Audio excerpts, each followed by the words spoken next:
नमस्कार, स्वागत है आपका हमारी इस खास पेशकश में।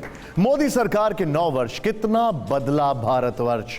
ये बहस हर रोज आपके घर में होती होगी, चाय की दुकानों पर होती होगी, दोस्तों की महफिलों में होती होगी, व्हाट्सएप ग्रुप्स में होती है। तो हमने भी सोचा क्यों ना मोदी सरकार के 9 साल पर एक बहस TV9 भारतवर्ष के इस हाईटेक स्टूडियो में भी की जाए, लेकिन वैसी नहीं जैसी कि गली चौराहों पर होती है, बल्कि ऐसी बहस जिसमें सार्थक तथ्यों पर बात होगी, तर्कों पर बात होगी, जिसमें चीखना चिल्लाना नहीं होगा, बल्कि अपने अपने पक्ष को तसल्ली से समझाना होगा। तो चलिए सरकार और बीजेपी का पक्ष रखने के लिए स्टूडियो में बुलाते हैं हमारे 2 खास मेहमान, राज्यसभा सांसद और जोरदार प्रवक्ता सुधांशु त्रिवेदी जी। स्वागत है आपका सुधांशु जी। मेरे साथ है कांग्रेस की विपक्ष का पक्ष रखने के लिए कांग्रेस की धाकड़ प्रवक्ता सुप्रिया श्रीनेत्र जी। सुप्रिया जी स्वागत है आपका, आइए प्लीज। सुप्रिया जी आइए। सुप्रिया जी और सुधांशु जी स्टूडियो में आ गए, जोरदार तालियां हो। आइए सुधांशु जी। तो एक सार्थक बहस हम करने जा रहे हैं। मेरा जो सबसे पहला सवाल है, शुरुआत करूंगा मैं आपसे सुधांशु जी। आप अपना पक्ष रखिए और बताइए कि पिछले 9 साल में ऐसा क्या हुआ जो देश में उससे पहले नहीं होता था। ऐसा क्या हुआ कि आज के भारत को आप न्यू इंडिया कहते हैं? इसके लिए मैं कोट करना चाहूंगा कि 16 मई 2014 को चुनाव परिणाम आए और मोदी जी के नेतृत्व में हमें स्पष्ट बहुमत मिला। 18 मई 2014 को लंदन के संडे गार्डियन ने लिखा कि 16 मई 2014 का दिन should be considered as India's second tryst with destiny, and it should be considered with the day on which Britishers finally left India।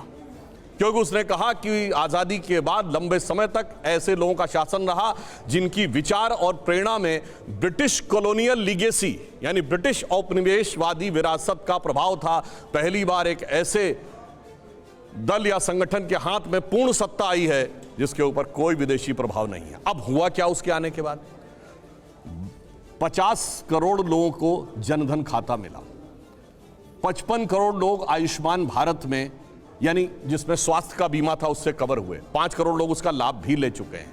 हर गांव में बिजली पहुंची, वो लोग भी करने का प्रयास कर रहे थे। कई देखिए मैं कहता हूं 3 प्रकार के कार्य होते हैं। एक जो पिछली सरकारें भी कर रही थी, हमने भी किया, ज्यादा तेज गति से किया, ट्रांसपेरेंसी से किया। कुछ जो पिछली सरकारें सोच रही थी और हिम्मत नहीं कर पाई वो किया, और कुछ जो पिछली सरकारें सोच ही नहीं पाई। तो बिजली, पानी, सड़क, उसमें हमने क्या किया, सारे डिटेल्स आपको मिल सकते हैं। जो इन्होंने सोचना था मगर कर नहीं पाए, जैसे GST, हमने वो इंप्लीमेंट करके दिखा दिया। तीसरी कुछ ऐसी चीजें हैं जो ये सोच भी नहीं पाए होंगे, जैसे सोलर एनर्जी में भारत बहुत आगे बढ़ा, वो तो एक अलग बात है, मगर एक इंटरनेशनल सोलर अलायंस बनेगा और उसका केंद्र भारत में होगा, यानी हम विश्व में सौर ऊर्जा के नेता बन के उभरेंगे। यह किसी को समझ में नहीं आया होगा। यह बदलाव हमारे टाइम में आया। प्रति व्यक्ति आय 86,000 रुपए थी, अब 1,82,000 रुपए हो गई, यानी डबल हो गई। 5वीं बड़ी अर्थव्यवस्था बन गए। मोबाइल मैन्युफैक्चरिंग में 2nd नंबर की दुनिया में देश बन गए। कार मैन्युफैक्चरिंग में भी 3रे नंबर के देश बन गए। सौर ऊर्जा में हम बहुत आगे निकल गए। और बाद में कहूं क्या बदलाव आया, आज श्री राम जन्मभूमि का उभरता हुआ मंदिर देखिए, महाकाल का कॉरिडोर देखिए, काशी विश्वनाथ का कॉरिडोर देखिए, और इतना ही नहीं, उभरता हुआ भारत की शक्ति का प्रतीक नया संसद भवन देखिए। तो यह बदलाव आया कि अरुण गगन पर महाप्रगति का अब ये मंगल गान उठा, करवट बदला अंगड़ाई ली, सोया हिंदुस्तान उठा। सुप्रिया जी, इन्होंने एक बहुत लंबी फेहरिस्त बताई कि इन्होंने क्या क्या किया। उसमें अंडरलाइनिंग पार्ट ये भी था कि कौन सी चीजें जो आपने सोची आप नहीं कर पाए, और कौन सी चीजें जो आपने सोची नहीं वो भी इन्होंने कर दिया। आप लोग कहते हैं कि इन्होंने कुछ किया नहीं, ये न्यू इंडिया नहीं है। आपका तर्क क्या है? नाकामी के 9 साल, इसको ऐसे ही नहीं कहा जाता है। ये 9 साल अद्भुत थे क्योंकि इसमें ऐसे ऐसे जुमले हमने सुने जो हमने कभी नहीं सुने थे। मैं छोटी सी बात कहकर अपनी बात शुरू करती हूँ। आज हर व्यक्ति बैंक जा रहा है अपना 1 या 2 या गड्डी 2000 की बदलने के लिए। जो 7 साल अपना लाया हुआ रुपया नहीं चला पाए, वो 70 साल का हिसाब मांगते हैं और 9 साल का सीना ठोक रहे हैं। ये इनकी असलियत है। अब आपको मैं क्रमवार तरीके से बता देती हूँ इस देश ने क्या देखा। इस देश ने 9 साल में सबसे ज्यादा बेरोजगारी देखी, और बेरोजगारी ऐसी देखी कि जब आप सरकार से सवाल पूछिए तो इस देश ने सुना पकौड़े तलो। इस देश ने महंगाई देखी, और जब महंगाई का मुद्दा उठाया गया तो कहा गया हम लहसुन प्याज नहीं खाते हैं। इस देश ने सुना, आगे सुनिए, इस देश में बोला गया 15-15 लाख सबके अकाउंट में आएंगे, 83% जनता की आय कम हो गई है। और आज इंडियन एक्सप्रेस की खबर है फ्रंट पेज की, जिसमें पूरी तरह से अंकित है कि agriculture labour, non agriculture labour और दिहाड़ी मजदूर सबसे ज्यादा प्रताड़ित है। 2014 से उसकी आय नेगेटिव हुई है। यह इनके कीर्तिमान है। लेकिन अब क्योंकि बात हो ही रही है, जो तथ्य इन्होंने दिए, कार मैन्युफैक्चरिंग 7, 1, 2, 3 नहीं, 7 बड़े ऑटोमोबाइल जायंट्स भारत में अपनी दुकान बंद करके चले गए। चाहे वो जीएम मोटर्स हो, चाहे वो फिएट हो, चाहे वो एनफील्ड हो, अपनी दुकानें बंद करके चले गए क्योंकि उनको भरोसा नहीं है सरकार की नीतियों पर। ये मोबाइल मैन्युफैक्चरिंग की बात करते हैं। इस देश ने एक चीज बहुत बड़ी देखी। इस देश ने एक ऐसा प्रधानमंत्री देखा जो जब प्रधानमंत्री नहीं थे तो कहते थे चीन को लाल आंख दिखाएंगे, और जब चीन अतिक्रमण करके बैठा है तो प्रधानमंत्री लाल शर्ट पहन के उनकी जी हजूरी के लिए अपने खाने की थाली छोड़कर खड़े हो जाते हैं।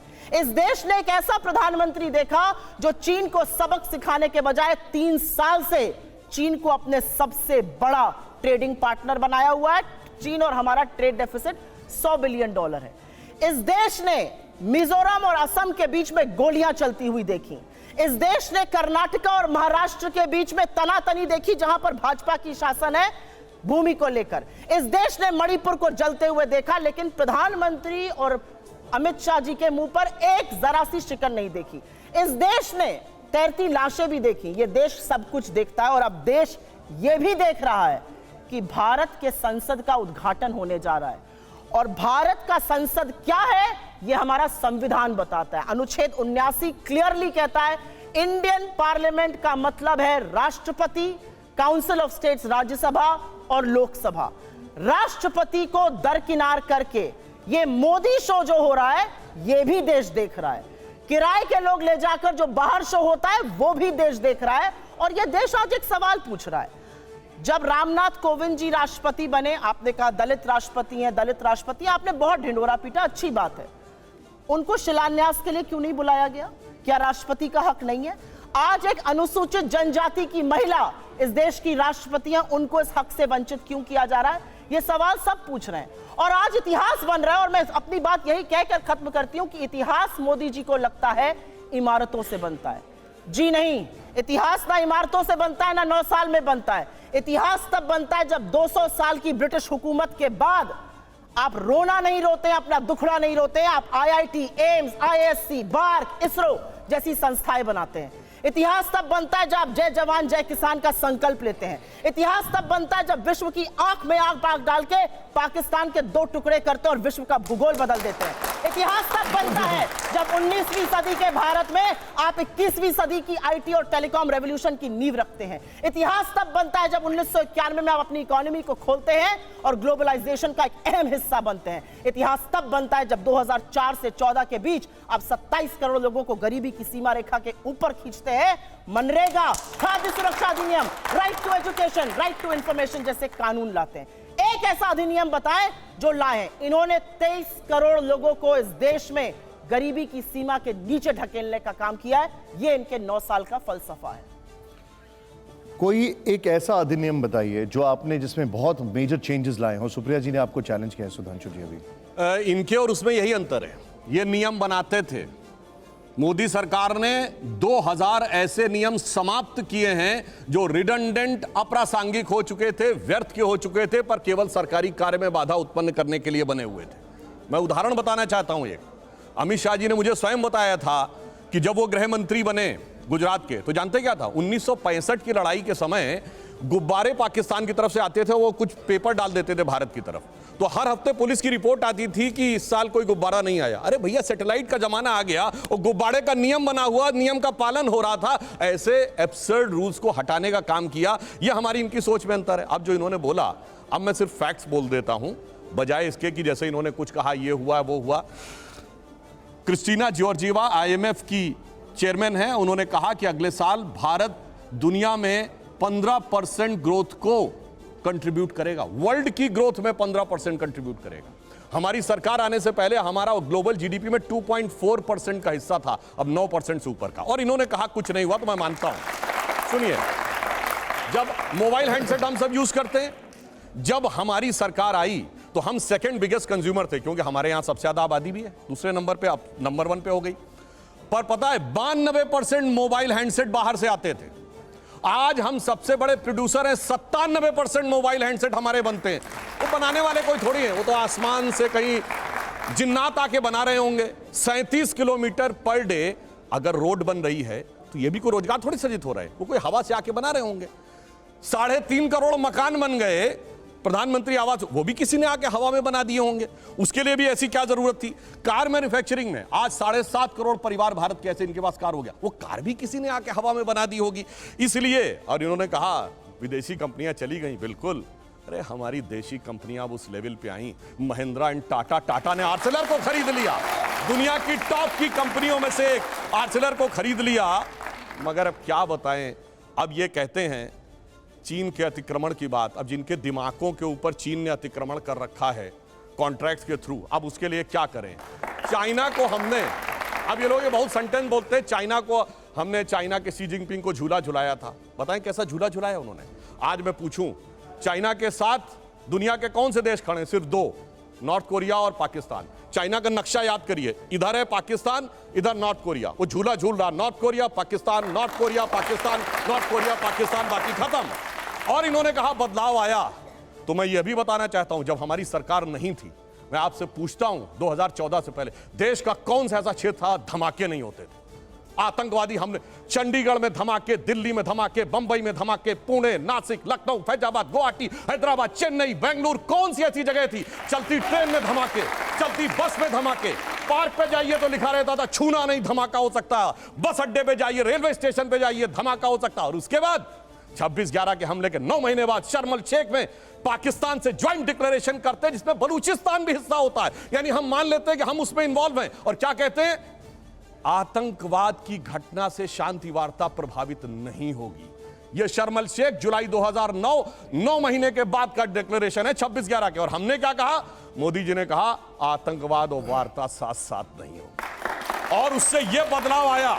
और हमने हासिल क्या किया? हमने हासिल वो किया जो सन 71 के समय में भी आपको सुनने में नहीं मिला होगा। ये पाकिस्तान की पार्लियामेंट में पाकिस्तान के सांसद ने कहा, पाकिस्तान के विदेश मंत्री और आर्मी चीफ का कोट करते हुए कि शाह महमूद कुरैशी साहब, देन फॉरेन मिनिस्टर, आए, आर्मी चीफ आए, उनके पैर कांप रहे थे। उन्होंने कहा शाम तक अभिनंदन को वापस कर दो वरना हिंदुस्तान अटैक कर देगा। ये पैर कांपते तो किसी ने भी नहीं सुने थे। और इन्होंने कहा भारत का भूगोल बदला था। कांग्रेस पार्टी ने अपना प्रस्ताव पारित करके भारत के 3 टुकड़े हुए थे, मतलब उस समय 2 ही टुकड़े थे। ये एआईसीसी के रेजोल्यूशन में पास हुआ। और मैं ईमानदारी की बात मानता हूं, नई इकोनॉमिक पॉलिसी मैं मानता हूं कांग्रेस सरकार ने शुरू की, और वो एक अच्छा कदम था, मैं ईमानदारी से कह रहा हूं, जिससे देश आगे बढ़ा। मगर उस निर्णय लेने वाले प्रधानमंत्री नरसिम्हा राव जी की मृत्यु के बाद उनको एआईसीसी में उनका शव तक नहीं रखा गया। और तीसरी बात अंत में कह दूं, इन्होंने बात कही जय जवान जय किसान। बिल्कुल, लाल बहादुर शास्त्री जी ने शानदार काम किया। भारत का न्यूक्लियर प्रोग्राम एक साथ शुरू हुआ। और यह भी मैं कहना चाहता हूं, इसे सिर्फ संयोग माने या कोई रहस्य था कि लाल बहादुर शास्त्री जी और भारत के न्यूक्लियर प्रोग्राम के जनक होमी जहांगीर भाभा दोनों की मृत्यु 15 दिन के अंदर हो गई, और रहस्यमय तरीके से, और दोनों में से किसी चीज की जांच नहीं हुई। तो इसलिए मैं कहना चाहता हूं, हमने जो परिवर्तन किए हैं वो गुणात्मक परिवर्तन है। अब भारत एक समृद्धशाली, मजबूत, स्वाभिमानी, गौरवशाली राष्ट्र है, जिसमें इतना बित्ते भर का भी विदेशी प्रभाव नहीं है। सुप्रिया जी, इनका यह कहना है कि आपने सिस्टम्स को बहुत कॉम्प्लिकेट कर दिया था, बहुत जटिल कर दिया था, हमने उनको आसान कर दिया। सुधांशु जी का यह कहना है कि हमने कई जगह टेररिज्म रोका, हमने पाकिस्तान को उसकी भाषा में जवाब दिया। उनका यह भी कहना है कि इकोनॉमिक ग्रोथ आज की तारीख में भारत की सबसे अच्छी है विज़ावी बाकी कंट्रीज। आपका इस पे टेक क्या है? अधकचरा ज्ञान जो होता है ना, वो बड़ा खतरनाक होता है। जैसे आधा सच पूरे झूठ से ज्यादा खतरनाक होता है। ये व्हाट्सएप यूनिवर्सिटी के स्नातक लगते हैं मुझे। मोदी जी ने एक काम किया है, दुनिया की सबसे बड़ी फेक न्यूज फैक्ट्री बनाई है और दुनिया की सबसे बड़ी व्हाट्सएप यूनिवर्सिटी भारत में स्थापित करी है और हर चरण चुंबक उसका सदस्य है। आपको मैं बताती हूं, उन्होंने आतंकवाद पर बात बोली। निकालिए अपने अपने फोन अभी। पिछले 2 हफ्तों में राजौरी में और पुंछ में आतंकवादी हमले में हमारे 5 जवान राजौरी में और 5 पुंछ में शहीद हुए। इस देश के प्रधानमंत्री के पास एक क्रिकेटर की उंगली टूट जाने पर ट्वीट करने का वक्त है, लेकिन एक वक्तव्य इस देश के गृह मंत्री का, इस देश के प्रधानमंत्री का हमारे 10 जाबाजों की शहादत पर नहीं आता। आपको क्या लगता है, आप आतंकवाद को स्वीकारेंगे नहीं, एक्सेप्ट नहीं करेंगे कि हमारे जाबाजों की शहादत हुई है तो वो बंद हो जाएगा? उन परिवारों से पूछिए, क्या उनको सम्मान और श्रद्धांजलि इस देश के प्रधानमंत्री को नहीं देनी चाहिए? आप मौन क्यों हैं? 10 जाबाजों की शहादत हुई है पिछले 2 हफ्तों में। 20 जाबाजों की शहादत हुई चीन में, वहां पे गलबैया कर रहे हैं, झूला झूल रहे हैं चीन के साथ, साबरमती में बैठ के शहनाई सुन रहे हैं। ये बात करेंगे चीन पर? 18 बार प्रधानमंत्री चीन में गए, भगवान जाने क्या चीन से रिश्ता है तो चीन का नाम लेने में कतराते हैं। क्यों डरते हैं हमारे प्रधानमंत्री चीन का नाम लेने में? यह सवाल मैं पूछती हूं, यह सवाल देश पूछता है। 20 जाबाजों की शहादत हुई है। इन्होंने कुछ बातें बोली और उन बातों को बोलने से पहले मैं एक महिला हूं, आधी आबादी की बात कर लेते हैं। यहां से मुश्किल से 10 या 15 किलोमीटर दूर पर इस देश की सबसे डेकोरेटेड, सबसे सम्मानित वो लड़कियां जिन्होंने बड़े बड़ों को पटखनी देके हम सबके सीने गर्व से चौड़े किए हैं, 1 महीने से बैठी हैं और यौन शोषण का आरोप आपके सांसद पर लगा रही हैं। आपके मुंह से एक शब्द नहीं फूटता है, एक शब्द नहीं निकलता है मोदी जी के मुंह से, एक शब्द नहीं निकलता है अमित शाह के मुंह से। क्या ऐसी आपकी फंसी है बृजभूषण शरण सिंह से कि आप नहीं बोलते हैं? यह सवाल मैं एक महिला होने के नाते पूछती हूं, मैं एक महिला होने के नाते पूछती हूं। बिल्किस बानो के अपराधियों को किसने रिहा किया? क्योंकि वो मुसलमान थी तो आप बोलेंगे नहीं? अंकिता ठाकुर का जिसने कत्ल किया, जिसने उसको जिस्म फरोशी में ढकेला, वो आपके विधायक का बेटा था। आप क्यों चुप है? आपने वहां पर इमारत ही गिरा दी कि सबूत ही ना मिले। आपका विधायक दोषी पाया गया है हत्या और सामूहिक बलात्कार का, कुलदीप सिंह सेंगर। यह बात करेंगे महिला सुरक्षा पर? ये चूड़ियां भेजते थे प्रधानमंत्री को, आज इनके मुंह से एक शब्द नहीं फूटता। महिलाएं इस देश की पूछ रही हैं और आपको भी पूछना चाहिए, क्यों चुप है मोदी सरकार जब हमारी बेटियां जंतर मंतर पर 1 महीने से बैठी हैं? उन लड़कियों के आंसू देखकर, और आज की खबर फिर से मैं कोट कर रही हूं, एक समर कैंप होता था साक्षी मलिक बनने के लिए, तमाम लड़कियां वहां पर आवेदन देती थी। आज की स्थिति यह है कि बलात्कार और यौन शोषण की खबरों के बाद एक एप्लीकेशन नहीं आई है। ये इस देश की बेटियों के साथ ये कर रहे हैं, ये हमें पाठ पढ़ाएंगे। इन्होंने एक बहुत बड़ी बात बोली और वो बात बोलते बोलते पाकिस्तान पर चले गए। आज तक इस देश का ये न्याय था कि आज तक आईएसआई ने हमारी जमीन पर पैर नहीं रखा था। आईएसआई को पठानकोट बुलाकर आप निरीक्षण कराते हैं, लाहौर आप चले जाते हैं लपके हुए, भगवान जाने सेवई खाने या बिरयानी खाने, और सवाल हमसे आप पूछिएगा। आसिया अंद्राबी आपका चेहरा बनती है श्रीनगर में और सरहद पार जाके आतंकवादी गतिविधियों में शामिल है। आप एक दुर्दांत आतंकवादी को, यूसुफ को वहां पर टिकट देते हैं क्योंकि आपको अपनी सत्ता करनी है। ये कैसे लोग हैं? ये किस तरह के लोग हैं? ये जाबाजों की शहादत पर चुप रहेंगे, मणिपुर जलेगा ये चुप रहेंगे, ये प्रचार करते रहेंगे। इनको ये याद है कि इनको क्या क्या कहा गया। कर्नाटक जाकर क्या कहते थे साहब? मुझे फलाने ने ये कहा। कर्नाटक ने क्या कहा? कर्नाटक की जनता ने कहा मुद्दे है बेरोजगारी, मुद्दे है महंगाई और मुद्दा है भ्रष्टाचार। अगर उस पर बात होगी तो हम बात करेंगे, नहीं तो विपक्ष में बिठाने का आपको काम करेंगे। साहब हिमाचल गए थे, हार गए, कर्नाटक गए, हार गए, और ये विश्वगुरु बने फिरते हैं। इनकी बातें सुन लीजिए तो भारत शायद 1947 में ही आजाद हुआ हो, के बाद अब 2014 में आजाद हो गया हो। मेरा अपना मानना है कि कुछ बातें जब समझ में नहीं आती हैं उसको नहीं बार बार बोलना चाहिए। मैंने आपको एक बार पहले भी शो पे समझाया है। हम मैन्युफैक्चरिंग कर रहे हैं मोबाइल की, जी नहीं, हम मोबाइल फोन की असेंबली कर रहे हैं। हमारा जो इंपोर्ट का बिल बढ़ा है वो इसलिए बढ़ा है क्योंकि हम उतना पार्ट असेंबल कर रहे हैं, वैल्यू एडिशन नेगेटिव है। हमारा जो कार का एक्सपोर्ट का मार्केट था वो कम हो गया है। सच को स्वीकारिए साहब, तब आप सच का समाधान कर पाइएगा। बेरोजगारी नहीं है, महंगाई नहीं है, अडानी ने कोई महाघोटाला किया ही नहीं है, चीन है ही नहीं। जब आप आंखों पर पट्टी बांधकर शासन चलाइएगा तो देश का वो हाल होगा जो हो रहा है। मैं तो एक महिला होने के नाते एक ही सवाल पूछना चाहती हूं कि हाथरस की गुड़िया को आप 2:30 बजे जलवाएंगे, दोषी रेप में आपके विधायक पाए जाएंगे, आपके सांसद के ऊपर यौन शोषण का आरोप है, आपके विधायक का बेटा एक लड़की के कत्ल का मुलजिम पाया जाता है। आप अब महिलाओं की बात कब करिएगा? बेटी बचाओ बेटी पढ़ाओ का नारा देने वालों से यह सवाल मेरा है कि साक्षी मलिक और विनेश फोगट से आप कब मिलने जाइएगा, उसका जवाब दीजिए। जवाब दे दूं। पहली बात तो व्हाट्सएप यूनिवर्सिटी का कमाल देखिए साहब, असेंबली होती है, वैल्यू एडिशन निगेटिव हो जाता है। अरे भैया ऐसा कहीं होता है? अगर कहीं पर कोई आपको असेंबल करने को देता है तो अपना प्रोडक्ट देते तो आप उस पर सर्विस चार्ज लेकर ही बेचेंगे। $1 बिलियन का हम लोगों ने एप्पल के फोन एक्सपोर्ट किए हैं असेंबल करके ही। 25% आईफोन 14 भारत में बने हैं। इसे कहते हैं व्हाट्सएप यूनिवर्सिटी या राहुल गांधी यूनिवर्सिटी, आप जो भी समझ लीजिए। अब दूसरी बात मैं कहना चाहता हूं, दूसरी, अरे भाई आपने आप लोग हैं भाई। हमने आतंकवाद की इतनी घटनाएं उत्तर से दक्षिण तक बता दी, अब दक्षिण कश्मीर के 4 जिलों में रह गया है, वो दिखाई नहीं पड़ा। उसके लिए इनको आंकड़े चाहिए, पर मैं कह सकता हूं हमारी सरकार के किसी नेता ने आतंकवादियों के लिए आंसू नहीं बहाए। हम ये कह सकते हैं हमारे किसी नेता ने आतंकवादियों के लिए पलक पावड़े नहीं बिछाए।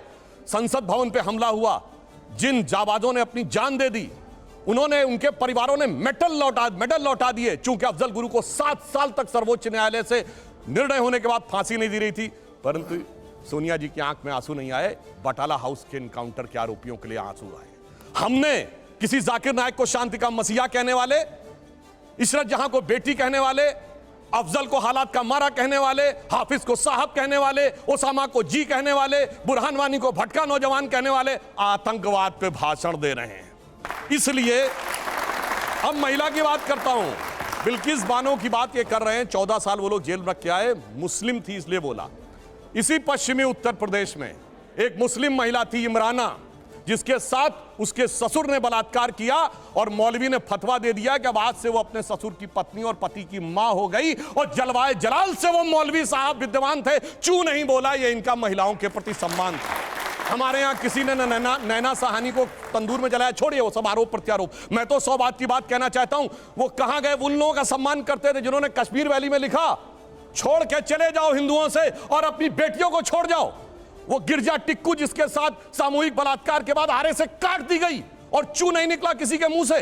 वहां एक किसी महिला एक के साथ नहीं, पूरी कम्युनिटी के साथ हुआ और सब मौन साधारण किए रहे, क्योंकि वो सेकुलरिज्म का सुंदर संगीत था, उससे इनको वोट मिलने थे। कहते हैं आईएसआई भारत की धरती पे नहीं था।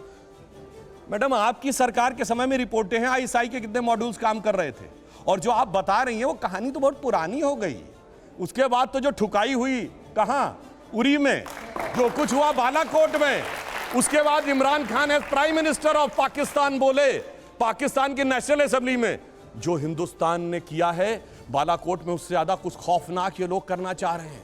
आप ये सोचिए, आप शांति के कबूतर उड़ाते थे और हमने बाज उड़ाए हैं गुरु गोविंद सिंह जी की तरह। और आपने लास्ट में कहा शायद देश 1947 में, 2014 में नहीं, आप 47 से मानते हैं, ये राष्ट्र सनातन है, चिरंतन है, 1947 में पैदा हुआ नहीं है। इसीलिए इस राष्ट्र को कोई अपने को फादर कहने लगता है, कोई क्रिएटर कहने लगता है, कोई राष्ट्र का निर्माता कहने लगता है। ये राष्ट्र वो है। अब लास्ट में एक बात कहता हूं, कर्नाटक बात कही, बिल्कुल अच्छी बात है, पर मैं पूछना चाहता हूं, कर्नाटक में चुनाव परिणाम आए, हम हारे और ये जीते, पर पूछना चाहता हूं, राहुल गांधी जी ने जाकर कहा था कि इंडिया में डेमोक्रेसी ऑलमोस्ट खत्म हो गई है, सारे संस्थान अब काम नहीं कर पा रहे हैं। तो मैं पूछना चाहता हूं, 2 सुप्रीम कोर्ट के जजमेंट आए जो आपने कहा आपके पक्ष में आए, उसके बाद अब इलेक्शन कमीशन सही है कि नहीं, ईवीएम सही है कि नहीं, आप डेमोक्रेसी से जीते हैं कि नहीं कर्नाटक में? मेरा मानना है कि अगर हम ईमानदारी से स्वीकार करते हैं हम कर्नाटक में हारे हैं, कांग्रेस को ईमानदारी से क्षमा मांगनी चाहिए कि आगे से हम अपने राजनीतिक हित के लिए विदेश की धरती से जाकर कभी इस देश को बदनाम करने की कोशिश नहीं करेंगे। और पुनः मैं कहना चाहता हूं, आज मैं विनम्रता से और चुनौती से पूछता हूं, G7 कंट्रीज और G20 कंट्रीज में एक देश बताएं जहां महंगाई की दर हमसे ज्यादा हो और विकास की दर हमसे कम हो। हम दुनिया में सबसे बेहतर स्थिति। अब आता हूं गलवान पे। गलवान में हमारे 20 सैनिक बलिदान हुए हैंड टू हैंड फाइट में। देखिए चीन पे इनको कितना भरोसा है। आप प्रैक्टिकली सोचिए, गोली नहीं चली, हाथ की लड़ाई में 20 लोग मारे गए, उधर से एक को घायल नहीं हुआ। यह होती है व्हाट्सएप यूनिवर्सिटी या राहुल गांधी से प्रेरित बुद्धि। ऐसा हो सकता है क्या? इंटरनेशनल मीडिया ने बताया कि 60 के करीब उनके सैनिक मारे गए, उसने एक घायल की भी सूची नहीं जारी की, पर चाइना के डाटा पे भरोसा है और भारत की सेना पे भरोसा नहीं है। और अगर मैं पूछूं, जो हमारे जवान वहां बलिदान हुए थे वो किस रेजिमेंट के थे पता है आपको? बिहार रेजिमेंट। बिहार रेजिमेंट का युद्ध उद्घोष जानते क्या है? बहुत घनघोर सांप्रदायिक लगेगा आपको। बिहार रेजिमेंट का युद्ध उद्घोष है बजरंग बली की जय, मगर वो इनको लगता है सांप्रदायिक। राजपूत रेजिमेंट का युद्ध उद्घोष है राजा रामचंद्र की जय, सुनिए। और जो हमारी गोरखा रेजिमेंट का युद्ध उद्घोष है जय जय महाकाली आयोरी गोरखाली। मगर अफसोस है कि भारत की ऊर्जा ओजस्विता के सारे प्रतीकों को सांप्रदायिक कह कह के आपने उनको भोथरा करने का प्रयास किया। और कर्नाटक में आज क्या हुआ? इनके राष्ट्रीय अध्यक्ष के बेटे आज ही बोले हैं, कहे हम सांप्रदायिक संगठनों को नहीं वो करेंगे और आरएसएस को भी हम बख्शेंगे नहीं। अरे भाई, बड़े मियां तो बड़े मियां, छोटे मियां सुभान अल्लाह। और मैं इनसे विनम्रता से पूछता हूं, अब आप अपना वादा निभाइए। आपने कहा था हम 6% मुस्लिमों का आरक्षण देंगे, मुस्लिम आरक्षण देके दिखाइए। सुधांशु जी एक बात दूसरा मैं पूछ रहा हूं, एक सेकंड प्रतिबंध लगा के राइट टू रिस्पॉन्ड। हाँ बिल्कुल आप करिए। मैं एक आप ही के एक सवाल को उन्होंने जवाब नहीं दिया, मैं ले लूं 1 मिनट फिर आपके पास आना हूं। उन्होंने पहलवानों का जिक्र किया और उसको उन्होंने महिलाओं से जोड़ा। बजाओ ताली, पहलवान बैठे 1 महीने से, बजाओ ताली। ये यहाँ पर देश की बेटियां न्याय मांग रही हैं, बजाइए ताली। सुप्रिया जी बजाइए। नहीं, मैं तो जनता से पूछना चाहती हूँ, देश की बेटियां न्याय मांग रही हैं, क्या निर्लज्ज ताली बजा रहे और बजाओ ताली, क्योंकि उसमें से कोई बेटी और बहन निकल हो सकती है। अरे बोलना चाहिए, महिला होकर तो बोलूंगी ना। उसके लिहाज आप तो कट गए कुछ क्वेश्चन से। आपकी सरकार क्या कर रही है? ये सरकार के सामने एक चुनौती है। ये एक ऐसा इशू है जो कि बहुत आगे बढ़ रहा है और एक ऐसा इशू है जो कि सेटल डाउन नहीं हो रहा है। हाँ मैं बताता हूं, इसकी तो जांच हो रही है, जांच कोर्ट के भी निर्देश पे हो रही है और इंडियन ओलंपिक एसोसिएशन भी कर रही है, उसका इंतजार नहीं है। मगर ये बताइए, केरल में जो लड़कियां पकड़कर धर्मांतरण करके जिहादी बनाने के लिए ले जाई जा रही हैं, वो तो फेक स्टोरी है। महिला सम्मान सब गायब, वहां पे महिला सम्मान गायब। और यहां जो जांच हो रही है कोर्ट के निर्देश में हो रही है, उसका इंतजार नहीं करना है और ताली बजाना है और वहां कहना। जबकि इनके मुख्यमंत्री ओमन चांडी ने कहा है, कांग्रेस के मुख्यमंत्री ने और कम्युनिस्ट पार्टी के मुख्यमंत्री, वहां महिला नहीं, न कश्मीर में चिंता महिला की, न केरल में चिंता। और जहां पर जांच हो रही है, जांच रिपोर्ट आने का इंतजार नहीं, सारी चिंता वहीं पे दिखाई पड़ती है। इसीलिए कहते हैं अंदर से कुछ और, बाहर से कुछ और नजर आते हैं। बाखुदा, आगे मैं नहीं बोलूंगा, वो गाना आप लोग जाके देख लीजिएगा। सुप्रिया जी, क्या ये बात आप डिनाई करेंगी कि टेररिज्म का जवाब बहुत ही तरीके से और बहुत ही जोरदार तरीके से दिया जा रहा है और इसकी धमक और गूंज हर जगह सुनाई देती है? क्या आप इस बात को डिनाई करेंगी? कौन सी धमक और कौन सी गूंज? मैंने रजौरी और पुंछ 2 हफ्ते पहले हुए टेरर अटैक्स के बारे में बात करी है। हमारे 10 जाबाज की शहादत हुई है। कौन सी गूंज आपको सुनाई दी है? सरकार ने उसको स्वीकारा तक नहीं है, एक श्रद्धांजलि का शब्द नहीं बोला गया। क्या बात कर रहे हैं आप? छोड़िए उस बात को। इन्होंने महिलाओं पर बात करी और कहा जांच हो रही है। मेरे जानकारी के अनुसार और मुझे जितना सार्वजनिक जीवन के बारे में पता और लोगों को देखा है, सार्वजनिक जीवन में लोक लाज और नैतिकता से सरकारें चलती हैं। लखीमपुर नरसंहार का मुख्य अभियुक्त का पिता आज भी गृह राज्य मंत्री बना हुआ है और इनका सांसद आज भी कुश्ती फेडरेशन का अध्यक्ष है। क्यों है भाई? लोकलाज तो यह कहता है seizures wife should be above suspension. निकालिए उनको, आने दीजिए रिपोर्ट। अगर साफ होगा तो दोबारा अपने पद पर आ जाएंगे, नहीं होगा तो उनके साथ कार्रवाई होनी चाहिए। 1 महीने से बेटियां बैठी हैं। मैं आपसे पूछती हूं, महिला बाल विकास मंत्री बहुत चिघाड़ती हैं, मुंह खोल खोल के फाड़ फाड़ के गला, एक शब्द नहीं बोलेंगी। वित्त मंत्री महिला एक शब्द नहीं बोलेंगी। तमाम महिला सांसद एक शब्द नहीं बोलेंगी। इस देश के प्रधानमंत्री जो कहते थे विनेश तो मेरे घर की बेटी है, आज पूछने उससे आप गए। और एक बात जनता की जानकारी के लिए सबको बता दूं, प्रधानमंत्री को तो इस यौन शोषण के बारे में 2021 से पता है। विनेश फोगट ने पब्लिकली कहा है, मैंने प्रधानमंत्री को जाकर सारी बातें बताई थी। क्यों प्रधानमंत्री चुप है? ऐसी क्या फंसी है इन लोगों की बृजभूषण शरण सिंह से, ये मैं जानना चाहती हूं। मुझे ऐसा लगता है, क्योंकि यूपी से आती हूं तो थोड़ी राजनीतिक समझ रखती हूं, थोड़ी वहां पकड़ है। मुझे ऐसा लगता है ये बाबा और अमित शाह की जो तनातनी है उसके बीच का मामला है ये, इसलिए ये कुछ नहीं कर पा रहा है बृजभूषण शरण सिंह पर। लेकिन ये दुनिया और ये देश देख रहा है कि अगर हमारी सबसे डेकोरेटेड एथलीट्स के साथ, जिसके साथ फोटो खिंचाने के लिए सबसे पहले प्रधानमंत्री पहुंचेंगे, वो 1 महीने से जंतर मंतर पे बैठी है। उनको पिटवाया भी दिल्ली पुलिस ने। उनकी एफआईआर भी तब हुई जब सुप्रीम कोर्ट ने कहा, सरकार ने और उनकी पुलिस ने एफआईआर नहीं करी। और अब मैं 2-4 बातें, क्योंकि इतना लंबा मैंने प्रवचन सुना, आरएसएस को बैन करने पे आपको बड़ी आपत्ति। आरएसएस को बैन तो सरदार वल्लभ भाई पटेल लौह पुरुष ने किया था और यह कहकर किया था कि वो देश के लिए अच्छे नहीं है। लेकिन आज आपके शो में एक बहुत बड़ी बात कही गई, मुझे नहीं लगता कि आपने मिस करी या क्या। यहां पर इस देश के एक सांसद ने, जिन्होंने संविधान की शपथ ली है, इन्होंने 1947 की आजादी को ही नगण्य कर दिया और गांधी पर ही सवाल उठा दिया कि कोई अपने आप को राष्ट्रपिता कहता है। राष्ट्रपिता अपने आप को महात्मा गांधी ने नहीं कहा था, राष्ट्रपिता की उपाधि उन्हें सुभाष चंद्र बोस ने दी थी, यह याद रखिएगा आप। और गांधी पर सवाल उठाने वाले आरएसएस के लोग यह भी याद रखिएगा कि जब विश्व में जाते हैं ना, तो नतमस्तक गांधी के आगे ही होना पड़ता है, शीश गांधी के आगे ही झुकाना पड़ता है, और मान्यता और वैधता गांधी से मिलती है। अगर ऐसा नहीं है तो जाइए, लगाइए अपने आरएसएस वालों की एक फोटो और जाइए ऑस्ट्रेलिया और चीन और जहां भी जाते हैं शीश झुकाइए, 75 नहीं है कोई। गांधी इस देश की सबसे बड़ी पहचान है, इस देश की नैतिकता की धुरी है, इस देश के राष्ट्रपिता हैं और आजादी के आंदोलन के सबसे बड़े जननायक हैं। आप महात्मा गांधी को एक सांसद होने के बाद इस तरह की बात कहेंगे? आप 1947 की आजादी को, बिल्कुल हमारी सनातनी परंपरा है, बिल्कुल हमारा 5000 साल का सिविलाइजेशन है, लेकिन यह भी सच है कि 200 साल ब्रिटिश हुकूमत के बाद हमें आजादी 1947 में मिली थी, और जो भी उसको नगण्य करता है उसको कोई हक नहीं है पार्लियामेंट में रहने का। आपको माफी मांगनी चाहिए इन लोगों से। सबसे पहले एक बात मैं और कहूंगी, यहां पर कश्मीर के बारे में बड़ी चिंता जताई गई।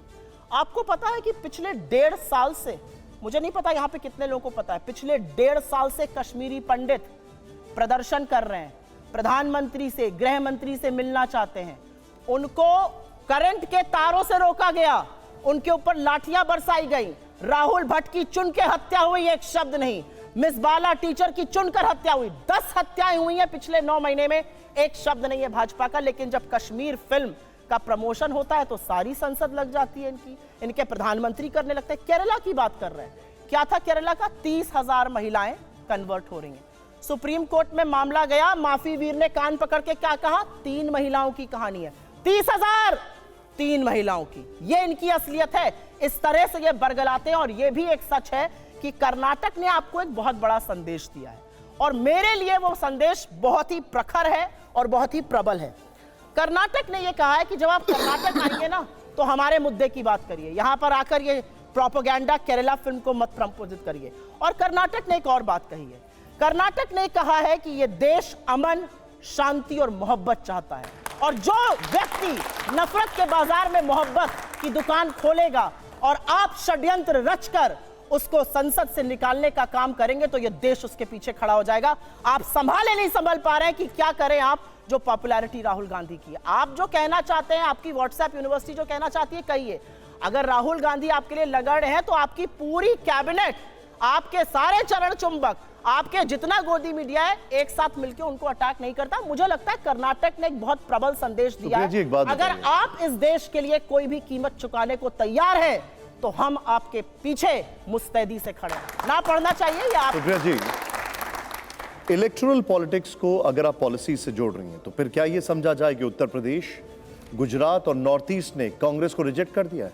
बिल्कुल भी नहीं, बिल्कुल भी नहीं। चुनाव होते हैं, कुछ चुनाव हम हारते हैं, कुछ हम जीतते हैं। तो क्या ये माना जाए, आप जैसे कर्नाटक का संदेश बता रही हैं, वहां का क्या संदेश है? मेरी बात सुनिए, क्या ये माना जाए कि देवभूमि ने हिमाचल में इनको रिजेक्ट कर दिया है? अरे लोकतांत्रिक परंपरा से चुनाव होता है, कोई जीतता है, कोई हारता है। तो मुझे ये बताइए, फिर कर्नाटक जब आप बता रही हैं, मेघालय में इनकी सीट कम हुई, आपका ये कहना है कि कर्नाटक से संदेश गया बीजेपी को, तो उत्तर प्रदेश, नॉर्थ ईस्ट और गुजरात से कांग्रेस को क्या संदेश? नहीं, आप नॉर्थ ईस्ट को गलत कोट कर रहे हैं, इसीलिए मैं आपको बोल रही हूँ, क्योंकि जब गुजरात और हिमाचल का चुनाव हुआ तो हम एक जीते। और चलिए उत्तर प्रदेश और गुजरात बता दीजिए। मुझे लगता है उत्तर प्रदेश में हमारे संगठन को बहुत मजबूत और बहुत काम करने की जरूरत है।